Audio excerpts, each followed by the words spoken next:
All right, now let's get into what Thurston County did this week. They signed off on an ordinance that will require people trying to sell their home in unincorporated parts of the county to obtain a home energy score, an HES, before you can list that property for sale. So the intent of this is to make people, or I suppose, inspire people to put in more energy efficient appliances, to do some things to get down their energy costs, to make the house more climate friendly before you put it on the market. And this is part of Thurston County's climate mitigation plan, which was passed a number of years ago. So this is forwarding that.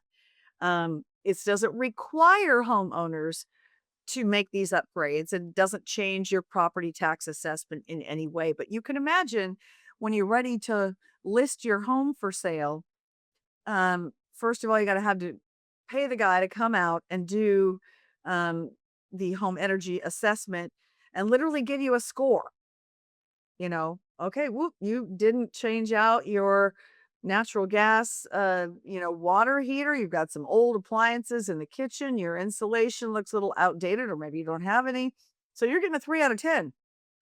Might certainly deter some prospective buyers looking at that home.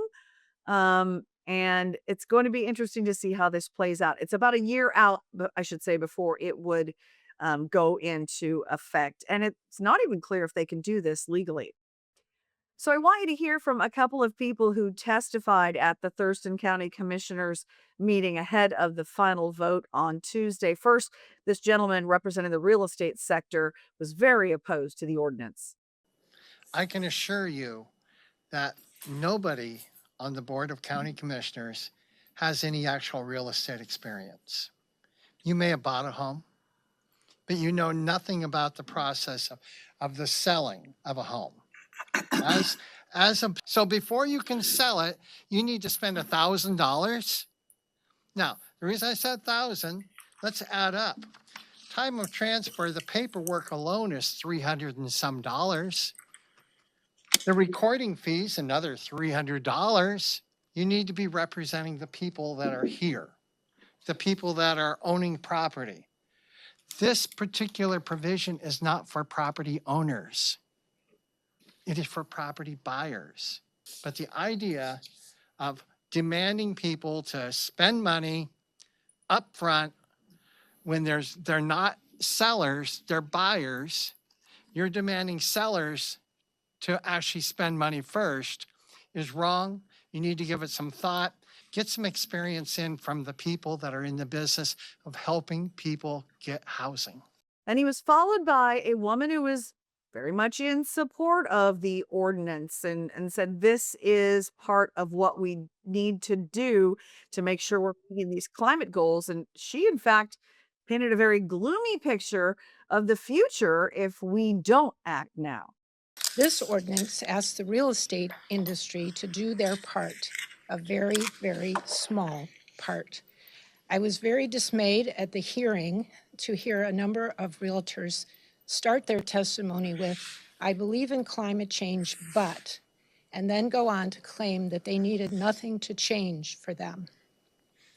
I usually try to avoid being grim about climate change, but apparently it is necessary to point out that scientists currently state that the trajectory we are on will lead to an incompatibility with life on this planet.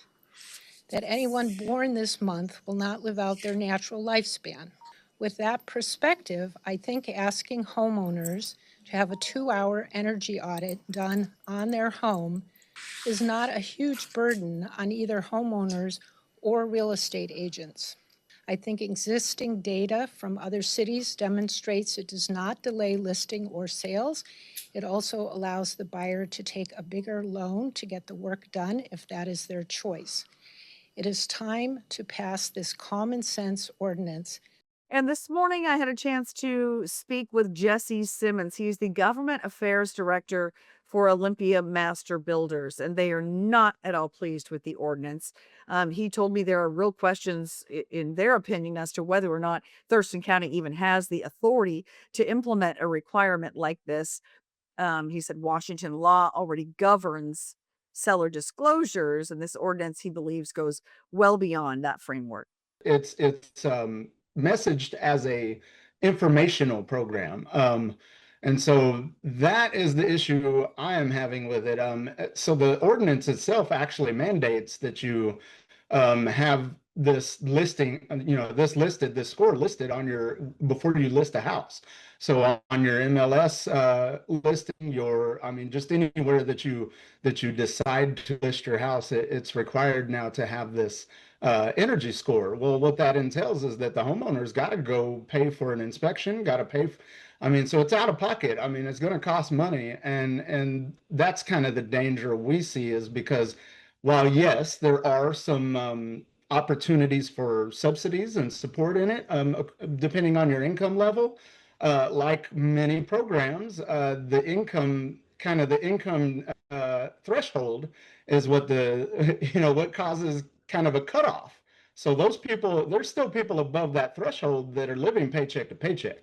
And they can't necessarily afford, they talk like a couple $100 is maybe a minimal cost, but for those people, it's not. And me personally, even we would absolutely move out of our house and buy our forever home if we could currently afford it. But the way the market is right now, we're just like many others at that income, right at that income level where we just don't have the resources to do that right now.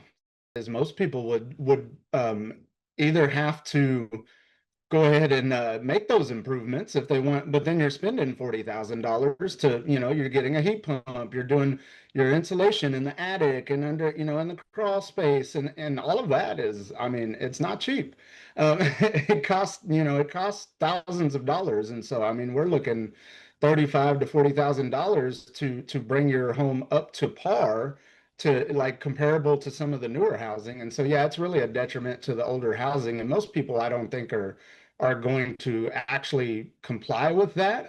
What they're going to do is make concessions, so they're going to end up in a worse spot when they move. If they end up selling their house, they're not going to have the full benefit of making that income on their home so that they can improve their situation wherever they move to. I also caught up with Representative Dan Griffey. He's a Republican from Mason County, about the ordinance. His district also includes parts of Thurston County. And he told me, in his opinion, Thurston County is the worst as far as burdensome regulations go. But Washington State was the first in the union to make sure that carbon monoxide detectors and smoke detectors were a mandatory pre-sale thing that they do. I can imagine that Thurston County would want to do such a thing, but we can't have any more chilling effects on home sales and home prices. At the time that the home is constructed, the county has the right to establish permitting requirements. Those permitting requirements are there, and the designer and developer, the one that's going to build it, know that going into it.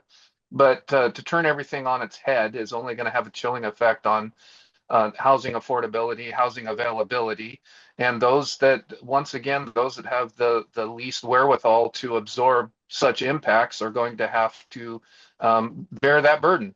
The buyer has the right to make an informed decision. The buyer has the ability to hire somebody to look at the house and see if the house is a condition that they're willing to accept. They're also able to negotiate whether or not the seller is going to fix any of those issues.